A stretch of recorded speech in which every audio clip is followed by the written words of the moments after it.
Hi, my name is Kim Renner. I have systemic lupus, and it's more commonly known as SLE lupus.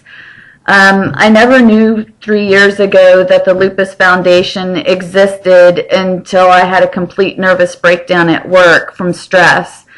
While I was sitting in the dark house for 5 or 6 days, I finally decided to go onto the computer and start investigating information about lupus to see if maybe the depression and anxiety was connected. When I went on the lupus website, I found so much information about different problems with lupus and different things connected to lupus. My lupus is in my brainstem and spinal cord, which has caused me over the years to have flare-ups of severe swelling and in my brainstem and in my spinal cord, and an overabundance of white blood cells in my spinal fluid. The first time that I was sick, it was so severe that I was also years later diagnosed from that attack with something called fibromyalgia, which is a musculoskeletal disorder. A lot of people with fibromyalgia have lupus, or a lot of people with lupus have fibromyalgia. Lupus can be caused by a lot of different things.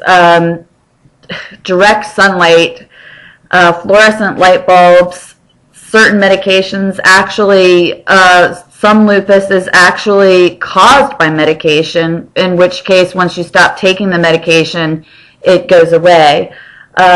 Exhaustion, colds or viruses, injuries to your body, emotional stress, even pregnancies and surgery.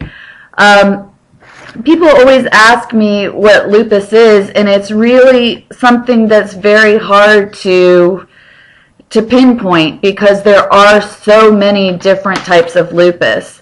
So I carry around this card that I got from the Lupus Foundation, and it basically says, what is lupus? On the back, it also shows tips, there you go, tips for diagnosing lupus. I keep it in my purse all the time because now it's easier for me to just simply hand people the card and then they are more informed on the disease.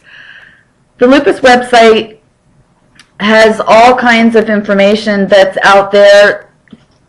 You can get things like the card. You can get doctor referrals. You can talk to people at the lupus website who can refer you to other people that can give you more information about lupus. There are workshops.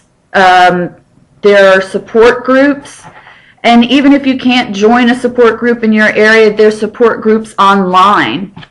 And now most people have computers and that's available to them.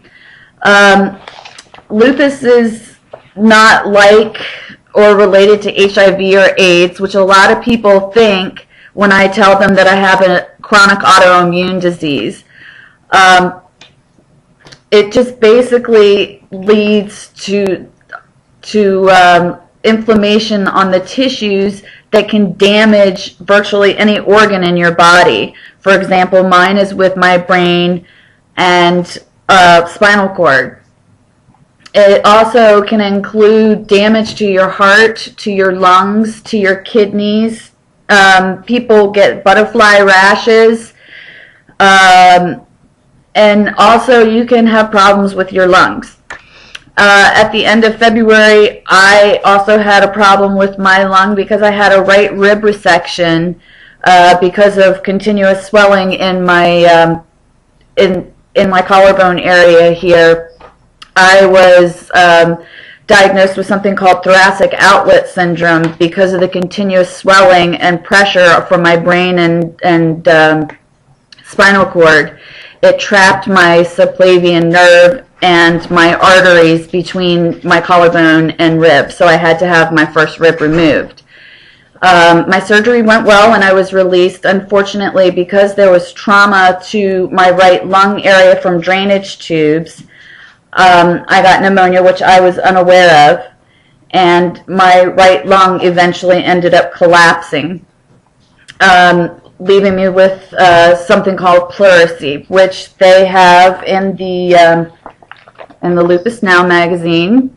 They have a new article this month. It's called Breathless, and it's all about the connection of your lungs with lupus. I finally, after 8 days, was released from the hospital and am on the mend. So I just want to make sure that everybody understands that there are problems that you can have, and if you don't go to the doctors, you can make things much worse. The reason I'm walking is because I can. I didn't think I was going to be able to do it a month ago, but I'm definitely going to be there. Every flare-up for me is a hurdle, but I set goals. My first goals when my kids were younger was to watch them in school plays. Then I wanted to watch them graduate high school. Now I'm ready to see them graduate from college, get married, and have children, and most of all, to be a grandma and hold my grandbabies. So it's very important with lupus that you take care of yourself and you be aware of things that can happen. And I urge everyone to walk this Saturday with myself and my family, April 21st at 1300 Pennsylvania Avenue at the Lupus Now 2012. We'll all be there, rain or shine.